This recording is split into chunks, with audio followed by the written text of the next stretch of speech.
I've had this game for a couple months now. In between time, I've been trying to figure out how to put this shit into words. Shit is both very straightforward and insanely complex. Man. So, Until You Fall. It's a so-called rogue-like or rogue-light game. Rogue. I'm still trying to figure out the difference between the two terms and what defines the overarching genre. I'll touch on that a bit more later. Rogue-esque shenanigans aside for now, Until You Fall is an epic fantasy-based sword fighting game. There's even a story, and it goes, in medieval times, the region, if not the world, has fallen into darkness, due in large part to society's obsession with ether. Now, it's probably pronounced aether because of the way it's spelled, but we'll pretend that the A is silent. So, ether is a powerful energy source, so powerful that it has reshaped the scenery into an eerily stunning crystal latent landscape.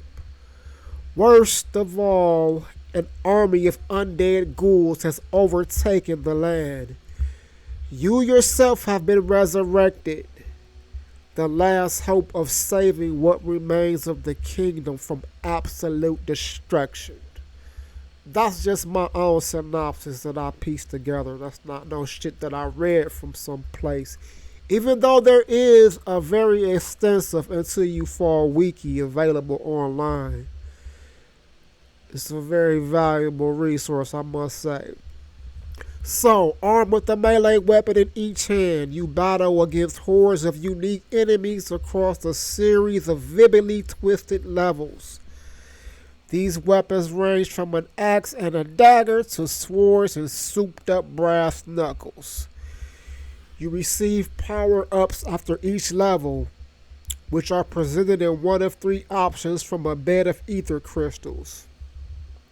These upgrades are very crucial because the battle becomes increasingly difficult as you progress. They imbue you with powers such as the ability to entrap enemies in stasis, enhance the impact of your dashes, and ultimately make your strikes more damaging. Shit really comes in handy because this game gets challenging in a heartbeat.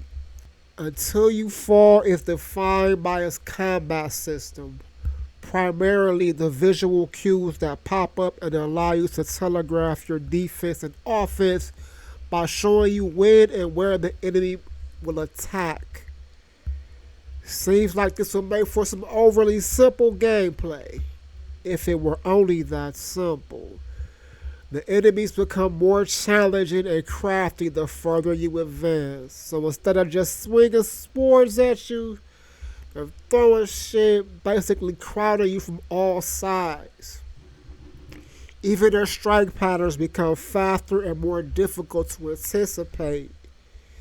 Then there's the Ether Horror, the recurring boss who pops up throughout the game. This fucker is insane. OP, as the kids say. I swear it took me at least 30 tries to get past him the first time. And that brings me to the most frustrating aspect of the game. From what I can tell, one of the defining traits of a rogue game is permanent death. In this context, it means that once you die, your punk ass gotta start all the way over from the beginning.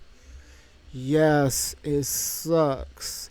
Now, Until You Fall sells this notion / drawback through the promise of randomization.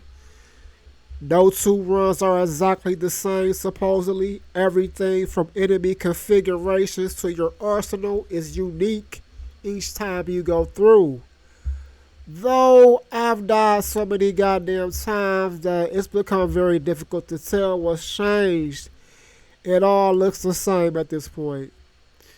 However, you do unlock new weapons once you conquer a sub-boss battle. Plus, your weapons can be enhanced by purchasing upgrades with the ether crystals you collect as currency. What's sort of comforting is that you don't have to repeat the sub-boss battles. For example, once you beat the Ether Horde the first time, he doesn't show up again. That was a relief. I swear this motherfucker's crazy. I think I only have to fight him one more time, maybe twice more, and I believe he's the actual end boss. So, more to come by that crazy motherfucker. The same for the other challenging levels slash sub bosses. So instead of fighting those insanely tough challenges, there are less powerful challenges and enemies in their place. Still, having to start all over is maddening once you get to a certain point. I think I got as far as 3 levels from the end. So I came up with a little strategy that I thought was very handy. And it involves using the nifty but very flawed save function built into the game. So you can save your progress at any point during a battle and return to the beginning of that level. However, if you die, your death will override that save and you start back from the damn beginning. So right before I'm about to die, I have to do a hard exit with the touch controller to maintain my save point.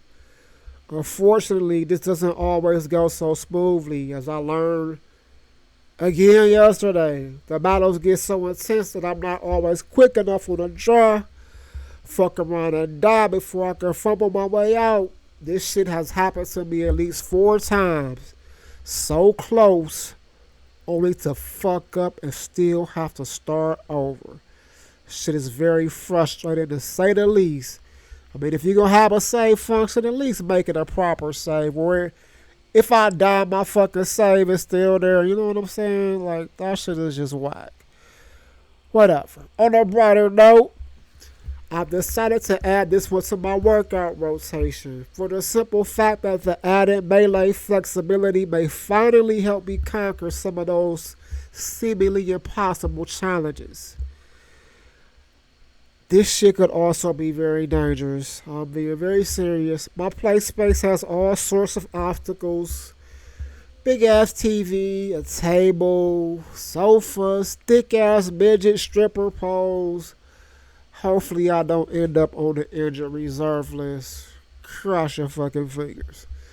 Frustrations aside, Until You Fall is an awesome game all around. The battles are intense, and it's not uncommon for me to come out looking like I got my ass kicked for real in a real sword fight. Breathing heavy and sweating up a storm. And all this madness is on relax mode, which is either equivalent to easy or normal. There's 2 other levels above that, and I can't imagine how insane those shits are.